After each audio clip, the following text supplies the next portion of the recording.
In this video, I'm going to show you what I would do typically to make a very simple Jing recording and then how we would share it from our computer once the recording has been made. Now remember, on a Mac, Jing hides itself on the menu bar, and on a Windows machine, you have the sun icon in the middle of the top of your screen. So go to whichever version you have and click on the capture button. And the first thing it does is it brings up a selection tool.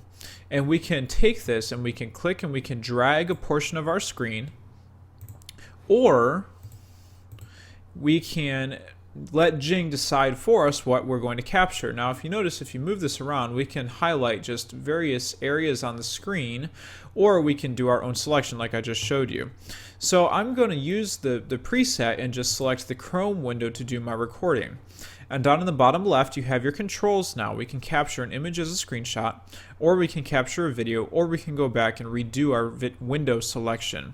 So we'll click on capture a video, and Jing does a countdown for you to tell you that your program is about to start. The other thing it shows you is the little movie reel off to the side, so we know what area of our screen we're recording. So if I were to take my mouse and move it off to the left, in the Jing video, my mouse wouldn't show up anymore. So I would use this to show something like a website that you find, like PicMonkey.com is one of my new favorites, and it's a photo editing website very similar to Instagram. So we can open up PicMonkey, and if I just pick a quick picture, we can upload a picture and then you can crop it. So if I wanted to take this, I can crop myself with my brand new spork, and I can then add, we'll add a border to it, so we'll add an edge around it, we'll make it look classy. I'll add some fade to it, and so this is something I would show to my students. I would use it with them and say, here's a website you can use, here are some examples of things you can do, and it's easier for me to screen record that and have them pull it up when they need it, rather than show everyone at once and then have to answer 10,000 different questions. So that's one thing you can think about when you're making a screen recording. The other thing to notice is down in the bottom left, we have a counter going and telling us how long out of a 5-minute limit we've been recording. So all of my videos for my students are 8 to 10 minutes, so I'm not using Jing for the most part, but a 5-minute limit is really the maximum amount of time you want to go for a simple tutorial video.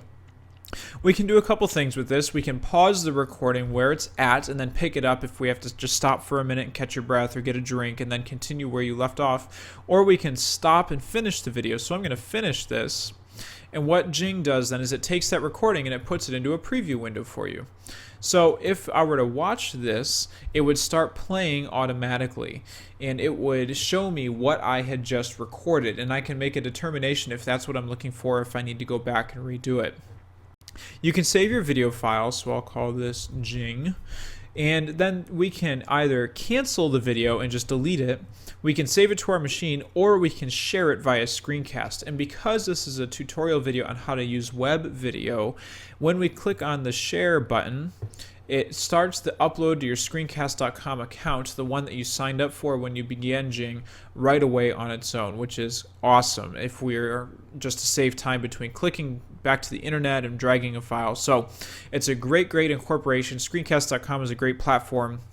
So we'll be looking at how to manage the videos once they're online in this video series.